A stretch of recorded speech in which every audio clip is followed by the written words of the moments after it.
പൂഞ്ചിൽ സൈനികർക്ക് നേരെയുണ്ടായ ആക്രമണത്തിന്റെ പശ്ചാത്തലത്തിൽ ഭീകരവിരുദ്ധ ഓപ്പറേഷൻ പ്രഖ്യാപിച്ച് സൈന്യം. പീർപഞ്ചൽ മേഖലയിലാണ് ഓപ്പറേഷൻ സർവശക്തി എന്ന പേരിലെ സൈനിക നടപടി. കഴിഞ്ഞ വെള്ളിയാഴ്ചയാണ് സൈന്യത്തിന് നേരെ ആക്രമണം ഉണ്ടായത്. വിവരങ്ങളുമായി ബൽറാം നെടുങ്ങാടി. Balram, good morning. ഒരിക്കൽ കൂടി, ഏത് രീതിയിലാണ് ആ സംഭവം എസ്കലേറ്റ് ചെയ്യുന്നത്? എങ്ങനെയാണ് ആ ഓപ്പറേഷൻ സർവശക്തി?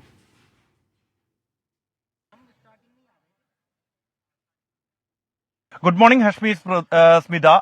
ജമ്മു കശ്മീരിൽ ഒരു പീർ പഞ്ചാൽ മേഖല കേന്ദ്രീകരിച്ചുകൊണ്ട് ഒരു പ്രത്യേക ഓപ്പറേഷന് രൂപം നൽകിയിരിക്കുകയാണ് ഇന്ത്യൻ സൈന്യം.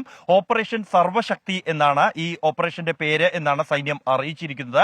പ്രധാനമായും ഈ മേഖലയിൽ കഴിഞ്ഞ കാലങ്ങളിൽ അടുത്തിടെയായി ഭീകരരുടെ സാന്നിധ്യം വർദ്ധിച്ചു, ഭീകരാക്രമണങ്ങൾ വർദ്ധിച്ചതായി കണ്ടെത്തിയ ഒരു പശ്ചാത്തലത്തിലാണ് ഇത്തരത്തിലൊരു ഓപ്പറേഷൻ ക്രമീകരിച്ചിരിക്കുന്നത്. ഇതൊരു സായുധ ഓപ്പറേഷൻ മാത്രമല്ല, ഭീകരർക്കെതിരെ നടത്തുന്ന ഒരു പ്രചരണം കൂടി ഇതിന്റെ ഭാഗമായി വരുമെന്നാണ് സൈനിക വൃത്തങ്ങളിൽ നിന്നും അറിയാൻ കഴിയുന്നത്.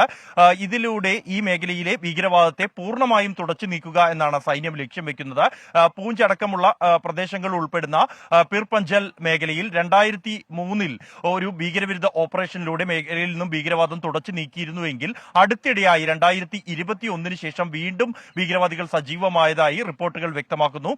കഴിഞ്ഞ ഈ വെള്ളിയാഴ്ചയാണ് സൈനിക വാഹനത്തിന് വരെ ആക്രമണമുണ്ടായത്. ഡിസംബർ ആദ്യവാരത്തിൽ നടന്ന ഒരു സൈനികർക്ക് നേരെ നടന്ന ഭീകരാക്രമണത്തിൽ 4 സൈനികർ വീരമൃത്യു വരിച്ചിരുന്നു, 5 പേർക്ക് പരിക്കേറ്റിരുന്നു. ഈ ഒരു പശ്ചാത്തലത്തിലാണ് ഇത്തരത്തിൽ ഓപ്പറേഷൻ സർവശക്തി എന്ന പേരിൽ ഒരു ഭീകരവിരുദ്ധ ഓപ്പറേഷന് സൈന്യം രൂപം നൽകിയിരിക്കുന്നത്. ബൽറാം നെടുങ്ങാടിയാണ് വിവരങ്ങളുമായി നമുക്കൊപ്പം ചേർന്നത്.